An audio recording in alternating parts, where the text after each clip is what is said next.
आताच हा reel save करा आणि तुमच्या फ्रेंड्स आणि फॅमिली मेंबर सोबत सुद्धा शेअर करा. बहुतेक वेळा लोकांना वाटतं की ट्रान्सलेशन योग्य नाहीये. खरं म्हणायला गेलं तर इनिशियल लेव्हलला ट्रान्सलेशन गरजेचं आहे, पण त्यानंतर लॉंग टर्मसाठी ते गरजेचं नाहीये. का?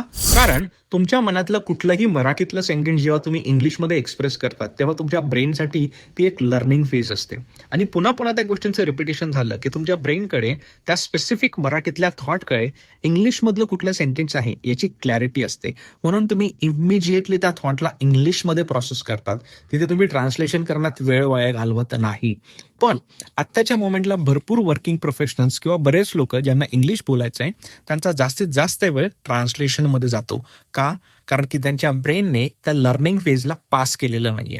आणि याच गोष्टींसाठी तुम्हाला तुमचं fundamental grammar, sentence formation, basic vocabulary या सगळ्या गोष्टींवर लक्ष द्यायचं आहे.